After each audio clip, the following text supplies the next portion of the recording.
എല്ലാ ജനാധിപത്യ മൂല്യങ്ങളെയും കശാപ്പ് ചെയ്തുകൊണ്ട് അധികാരത്തിൻ്റെ ഉരുക്കുമുഷ്ടികൾ ഉപയോഗിച്ച് ഏറെക്കാലം വാഴാൻ ഏകാധിപതികൾക്ക് സാധിക്കില്ല.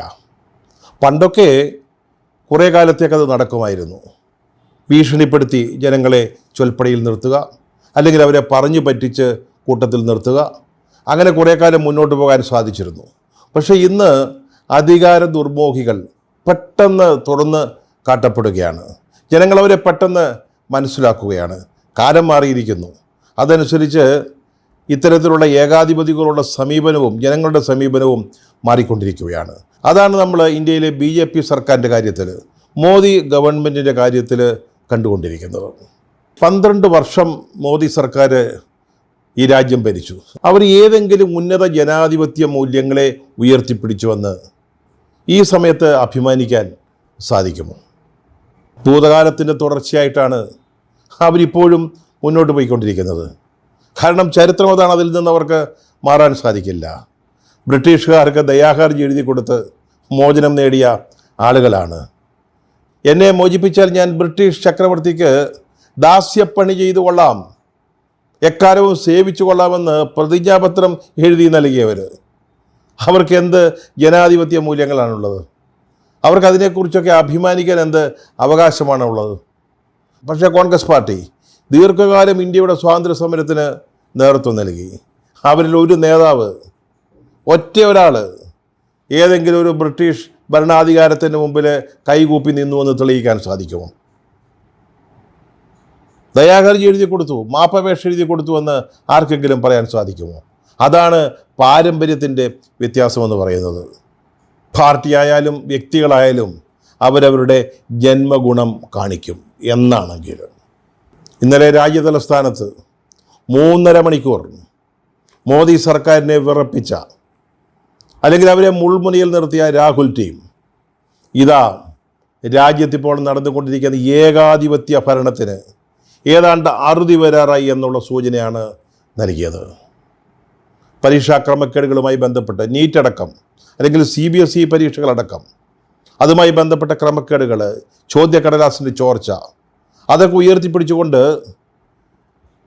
CJP കോക്രോച്ച് ജനതാ പാർട്ടി നടത്തുന്ന സമരത്തിന് പിന്തുണ പ്രഖ്യാപിച്ചുകൊണ്ട് അവരോട് ഐക്യദാർഢ്യം പ്രകടിപ്പിച്ചുകൊണ്ടാണ് ഇന്നലെ കോൺഗ്രസിൻ്റെ നേതൃത്വത്തിൽ രാഹുൽ ഗാന്ധിയുടെയും പ്രിയങ്ക ഗാന്ധിയുടെയും KC വേണുഗോപാലിൻ്റെയും ഒക്കെ നേതൃത്വത്തിൽ കോൺഗ്രസ് പ്രവർത്തകരും MP-മാരും ലോക കല്യാൺ മാർഗിലെ പ്രധാനമന്ത്രിയുടെ വസതിയുടെ മുമ്പിൽ, അല്ലെങ്കിൽ സമീപം 3.5 മണിക്കൂർ പ്രതിഷേധ പ്രകടനം നടത്തിയത്. സാധാരണഗതിയിൽ അവിടേക്ക് ആർക്കും കടന്നു ചെല്ലാൻ മേലാത്ത മേഖലയാണ്. അതുപോലെ സുരക്ഷിതമായിട്ട് കാത്തു സൂക്ഷിക്കുന്നൊരിടമാണ്. അവിടേക്കാണ് രാഹുൽ ഗാന്ധിയും സംഘവും കടന്നു ചെന്നത്. പ്രധാനമന്ത്രി മോദിയുടെ നേതൃത്വത്തിലുള്ള BJPയുടെ സർക്കാർ അവർ ജനാധിപത്യ മൂല്യങ്ങളിൽ വിശ്വസിക്കുമെന്ന് അവർ പോലും അവകാശപ്പെടുമെന്ന് തോന്നുന്നില്ല. ജനങ്ങളുടെ നന്മ ലാക്കാക്കിയുള്ള ഏതെങ്കിലും പ്രത്യയശാസ്ത്രമോ അല്ലെങ്കിൽ പ്രവർത്തന പരിപാടികളോ BJPക്കില്ല. അവരങ്ങനെ അവകാശപ്പെടുന്നുമില്ല. അവർക്ക് ചില രീതികളുണ്ട്. അവരുടെ ആദ്യ തന്ത്രം എന്ന് പറയുന്നത് ഇന്ത്യയിലെ ജനങ്ങളെ, ഒരു ഭാഗത്ത് ഹിന്ദുക്കൾ, മറുഭാഗത്ത് മുസ്ലിങ്ങളടക്കമുള്ള ന്യൂനപക്ഷ സമുദായങ്ങൾ, അവരെ ഭിന്നിപ്പിച്ച് നിർത്തുക, അവരെ തമ്മിലടിപ്പിക്കുക. അതാണ് അവരുടെ ഒന്നാമത്തെ തന്ത്രമെന്ന് പറയുന്നത്.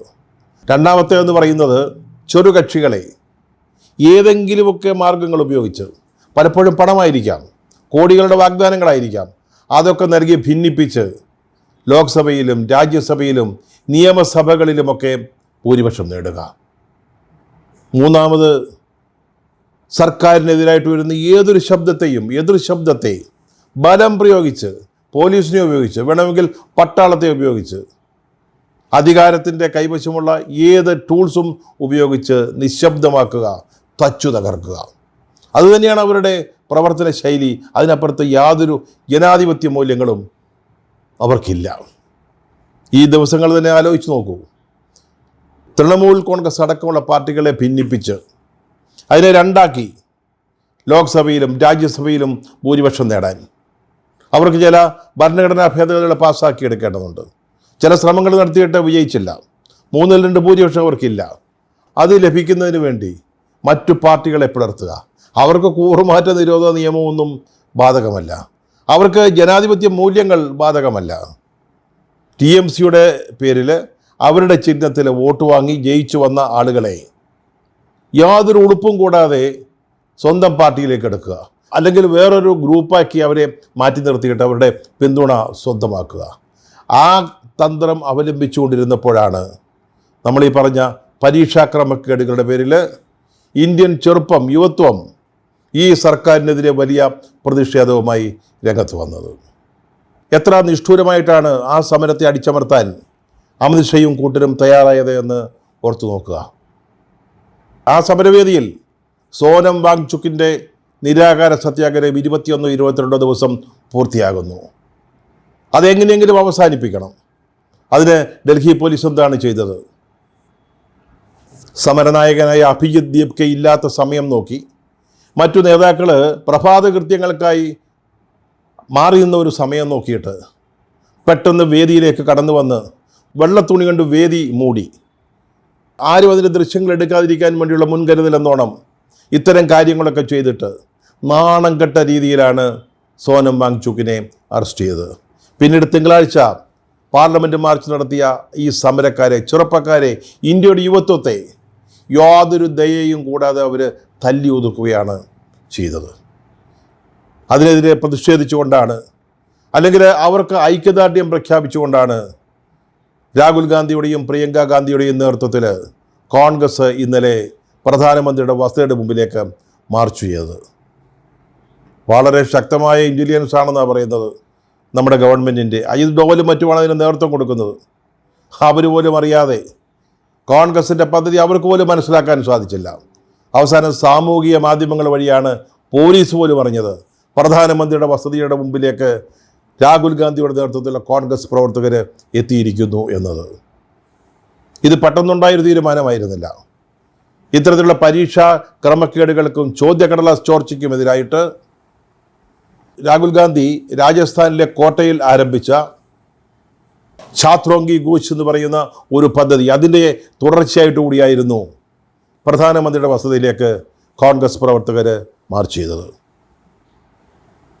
ആ മാർച്ചിന് നേതൃത്വം കൊടുക്കാൻ AICC പ്രസിഡൻ്റായ മല്ലികാർജുന ഖാർഗെയും ഉണ്ടായിരുന്നു. എത്ര നിഷ്ഠൂരവും ദയാരഹിതവുമായ രീതിയിലാണ് ഡൽഹി പോലീസ് ഈ സമരത്തെ കൈകാര്യം ചെയ്തത് എന്ന് ആലോചിക്കേണ്ടതുണ്ട്. ഇന്ത്യ മുഴുവൻ കണ്ടതാണ്. ഈ സമരം 3.5 മണിക്കൂർ നേരം ഇന്ത്യ കണ്ണടയ്ക്കാതെ ചെവിയോർത്തിരുന്ന ഒരു സമരമായിരുന്നു. ആ സമരത്തിന് നേതൃത്വം കൊടുത്ത രാഹുൽ ഗാന്ധിയെ ബലം പ്രയോഗിച്ച് നിലത്ത് വീഴ്ത്തി കീഴ്പ്പെടുത്തി അദ്ദേഹത്തെ ശ്വാസം മുട്ടിച്ചാണ് അറസ്റ്റ് ചെയ്തത്. ജീവൻ നിലനിർത്താൻ വേണ്ടി അദ്ദേഹം കൈകാലുകളിട്ട് അടിക്കുന്നത് നമുക്ക് കാണാമായിരുന്നു. ദൃശ്യങ്ങളിൽ വളരെ വ്യക്തമായിരുന്നു.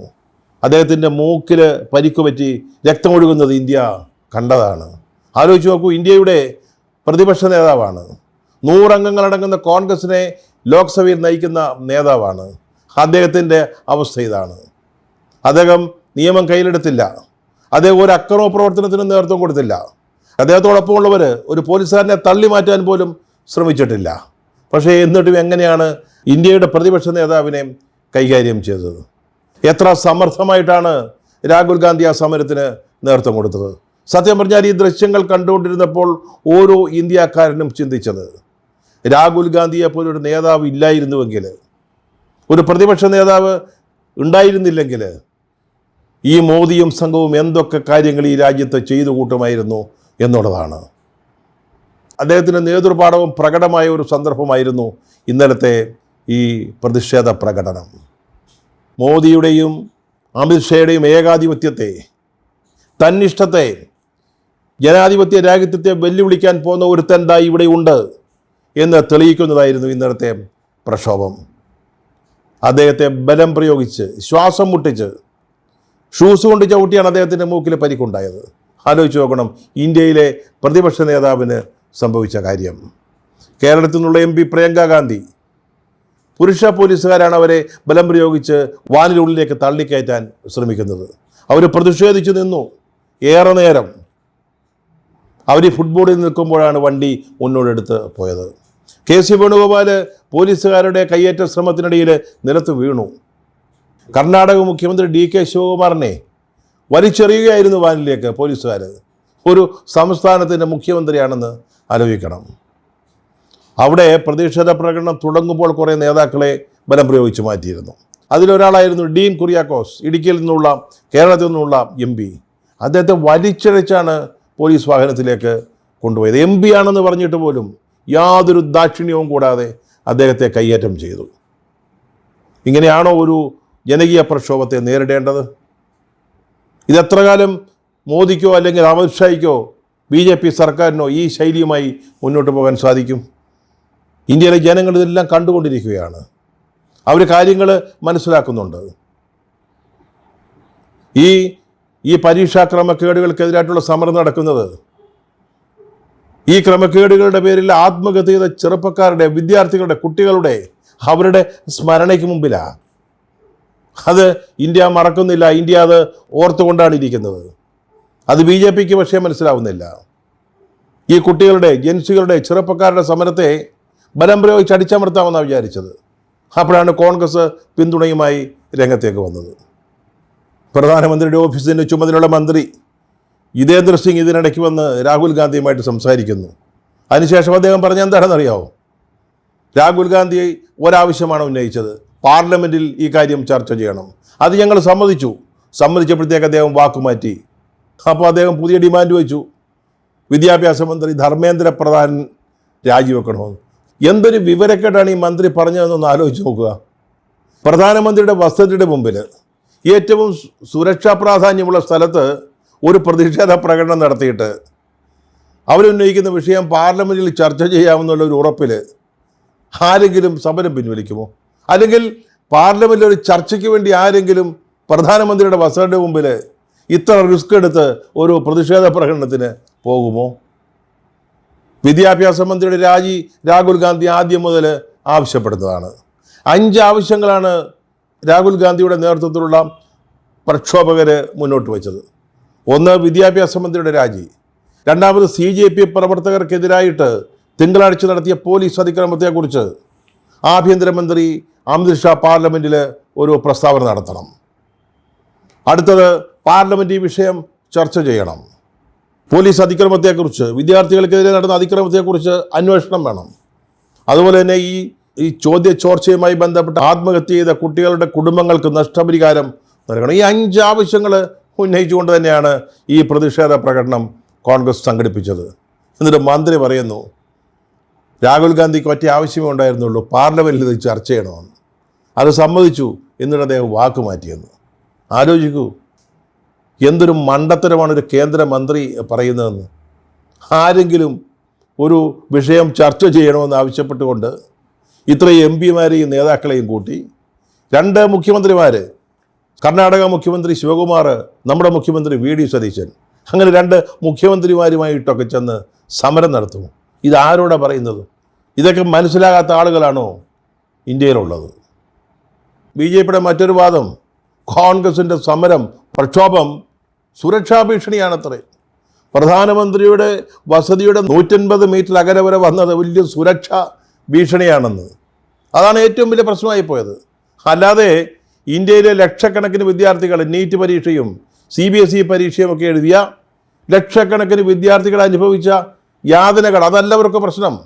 അവരുടെ ഭാവി നഷ്ടപ്പെട്ടതല്ല, അവിടെയല്ല ഈ രാജ്യത്തിൻ്റെ ഭാവിയാണ്. എത്ര ലക്ഷക്കണക്കിന് കുട്ടികളാണ് ഇതിൻ്റെ പേരിൽ മാനസികമായ കഷ്ടപ്പാടുകൾ, ബുദ്ധിമുട്ടുകൾ അനുഭവിച്ചത് എന്നവർക്ക് ഓർമ്മയില്ല. സുരക്ഷാ ഭീഷണി അത്രേ. പ്രധാനമന്ത്രിയുടെ വസതിയുടെ 150 മീറ്റർ അകലെ വരെ എത്തിയ കൊടുംപാതകം, ഘോരപാതകം കോൺഗ്രസ്സുകാർ നടത്തിയിരിക്കുന്നു. അതായിരുന്നു BJPയുടെ ഒരു വാദം. BJP ഈ സമരത്തെ എങ്ങനെ വ്യാഖ്യാനിക്കുന്നു എന്ന് നമുക്ക് മനസ്സിലാക്കാം. അതവിടെ നിൽക്കട്ടെ. പക്ഷേ കേരളത്തിലെ ചില ഇടതുപക്ഷ ഹാൻഡിലുകൾ എത്ര നികൃഷ്ടമായ രീതിയിലാണ് ഈ സമരത്തെക്കുറിച്ച് അഭിപ്രായ പ്രകടനങ്ങൾ നടത്തിയതെന്ന് സോഷ്യൽ മീഡിയ ഒന്ന് പരിശോധിക്കണം. കോൺഗ്രസും BJPയും തമ്മിലുള്ള ഒരു കൂട്ടുകെട്ടിൻ്റെ ഭാഗമായിട്ടാണ് ഇത് നടന്നത്. എന്നിട്ട് കോൺഗ്രസ് നേതാക്കളെക്കുറിച്ചുള്ള അങ്ങേറ്റത്തെ ആഭാസകരമായ പ്രയോഗങ്ങൾ, പത്രപ്രവർത്തകരടക്കം ഈ സമീപനം കൈക്കൊള്ളുന്നത് കണ്ടു സോഷ്യൽ മീഡിയയിൽ.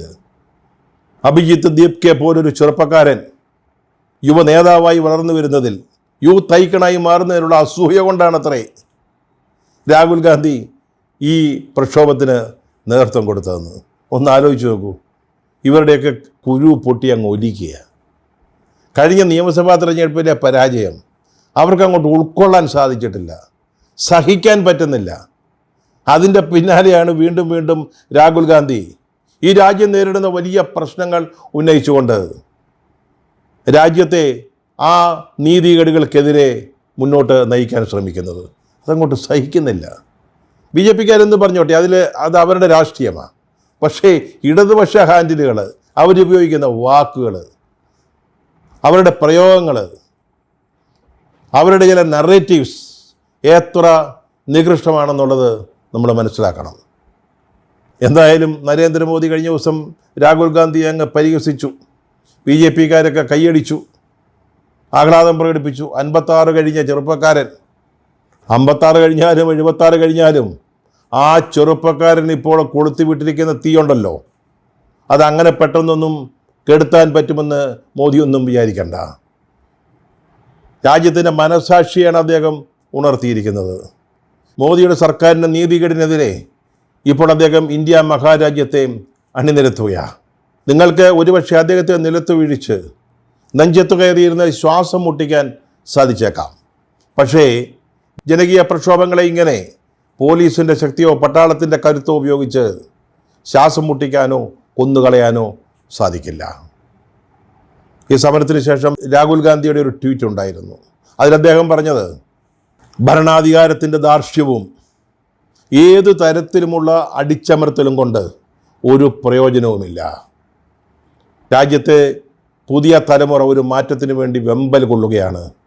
അതിനെ പെട്ടെന്നൊന്നും തച്ചു തകർക്കാൻ മോദിക്കോ മോദിയുടെ സർക്കാരിനോ സാധിക്കില്ല.